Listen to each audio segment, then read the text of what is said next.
DMTV, bilile kamalo bana ebele.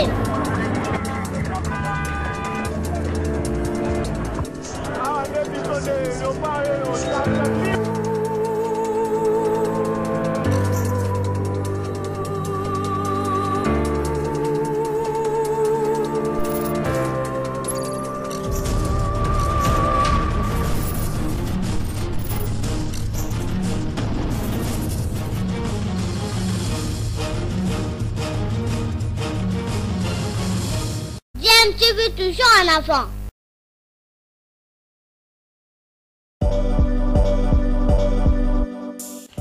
Vous êtes sur DMTV, bonjour ou bonsoir, tout dépend de l'heure à laquelle vous nous suivez. Tout plaisir est pour nous de vous retrouver, mais surtout de savoir que vous êtes nombreux en train de suivre votre chaîne YouTube DMTV. DMTV qui vous propose l'actualité, vous propose également des analyses et des réflexions sur des sujets d'actualité, sur des faits sociaux, tout simplement sur des réalités que nous observons ici chez nous en République démocratique du Congo.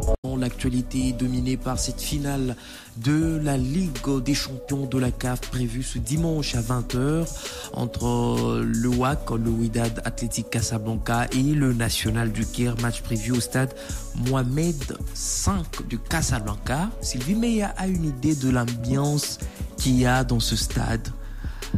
Ça promet quoi ce dimanche entre le WAC et le National Mohamed du Caire? 5, j'y étais pas allé, c'était plutôt au stade national Araba, Prince Moulay Abdallah, oui. Donc c'est là que j'ai été. Mais je peux dire que dans les stades de FUS Rabat, je peux dire que les stades des Al Jadida, voilà. C'est là que j'ai plutôt vu l'ambiance des supporters Wydadi. Je peux garantir que ce sont des supporters, je peux dire, les meilleurs supporters que j'ai pu voir de tous les supporters que j'ai pu rencontrer. J'ai été au national, moi j'ai vu stade national du Caire. Mais je peux dire que l'ambiance des supporters Wydadi, c'est autre chose. C'est magique, c'est électrique, puisqu'ils sont partis jouer à Jadida, qui est à 75 km de Casablanca. Oui. Mais ils étaient à égalité avec les supporters du club local. Donc la police a été obligée de faire une zone tampon pour empêcher les supporters du Wydad d'aller vers les supporters du Jadida. Et pour eux, partout où ils vont, ils sont en territoire conquis. C'est ce qu'ils se disent. Et il y a une ambiance folle dans les gradins. Je pense qu'aujourd'hui, en tout cas, il y aura du répondant parce que même les supporters du National, c'est vrai, je n'ai pas eu à assister à un match de Al Ahly, mais je pense que c'est à peu près... ce sont des supporters chauds, même si... on me dit que ceux du Wydad dépassent. Donc je pense qu'aujourd'hui ce sera l'ambiance à couper les souffles parce que, et voilà, comme j'ai dit, c'est électrique, c'est que ce qui se passe dans des stades marocains et surtout avec les supporters du Wydad. Et voilà, j'aurais aimé en tout cas être là et voir comment ça va se passer, même si le Wydad a perdu au match aller, mais bon, voilà, vous avez parlé tout à l'heure d'un but juste de gagner avec un écart d'un but. Non, un but à 0, ça passe. Oui, un but à 0, ça passe. 2 buts à 1, c'est soit les tirs au but, soit ou encore une coupe qui va partir, puisque si Al Ahly arrivait à perdre par 3 buts contre 2, donc Al Ahly sera champion. Donc voilà, les Wydadis sont avertis, ils doivent gagner avec un écart de plus de 2 buts, de plus d'un but, pour se mettre à l'abri face à cette formation d'Al Ahly qui a démontré, qui était dans les comas pratiquement après, avant la 5e journée de la phase des groupes, et qui ont eu la vue sauve grâce à ce penalty manqué à la toute dernière seconde du match par les capitaines de Al Hilal face à Mamelodi Sundowns. Et voilà qui se retrouve aujourd'hui en finale avec un pied et demi pour avoir ce 9e titre au niveau de la Champions League. On se rappelle qu'ils ont éliminé le Raja Athletic Club qui avait pratiquement survolé la phase des groupes. Donc voilà, c'est deux équipes, cette finale qui se joue entre deux équipes qui ont pratiquement rené de leur cendre, puisque de son côté également le Wydad Athletic Club a été un peu poussif. C'est vrai, ils sont sortis premiers du groupe dans lesquels il s'est trouvé avec Vita Club, la jeunesse sportive des Kabylie ou encore les Petro Atlético de Luanda. Mais c'est quand même une équipe qui a été victorieuse, soit avec un score étriqué ou encore avec des matchs nuls.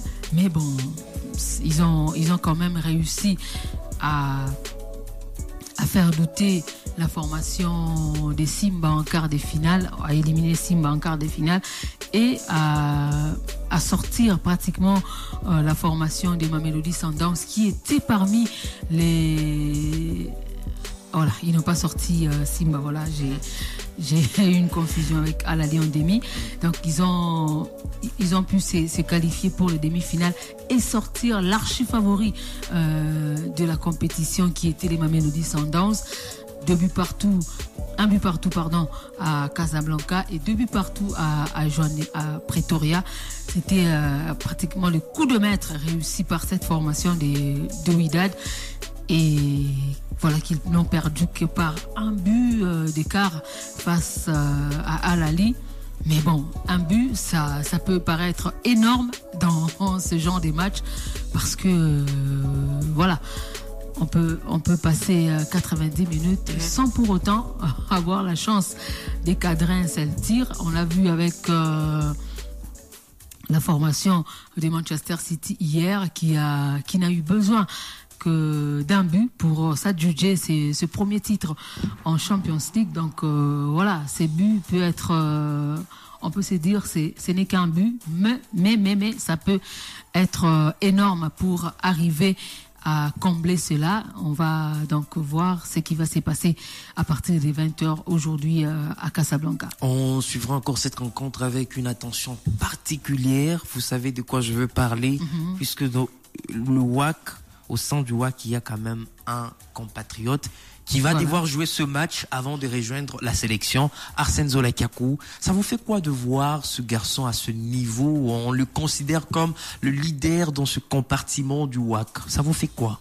C'est un garçon que j'ai eu la chance de suivre de près depuis les U17. Donc déjà, il avait, on va dire, ce charisme, il avait du caractère. Et voilà, il était prêt à tout pour le maillot.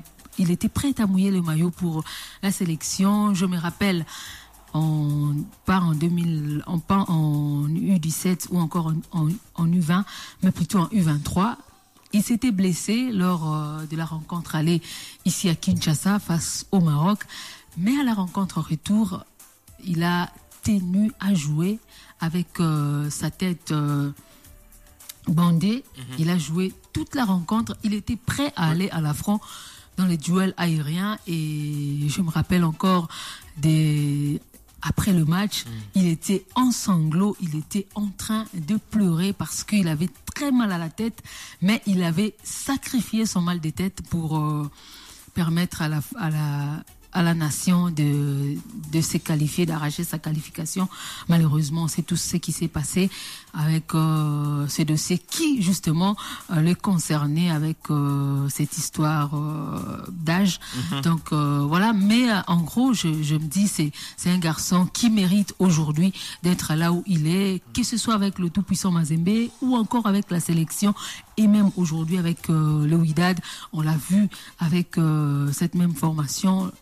Il était blessé, lors de ce match retour face au Mamelodi, mais il a tenu à rester sur les terrains. Il a refusé pratiquement de sortir et voilà qu'il a même été à l'origine où il a empêché que son équipe puisse prendre des buts supplémentaires et le condamner à être éliminé. Donc il a un état d'esprit, on va dire, assez, je ne sais même pas si je peux aller appeler ça voilà, exceptionnel. C'est un guerrier pratiquement, Arsène Zola Kiakou, qui est prêt à tout pour permettre à son équipe de sortir d'une épreuve. Donc voilà, aujourd'hui s'il est à ce niveau, je ne peux que dire coup de chapeau, parce que il a démontré en tout cas depuis son plus jeune âge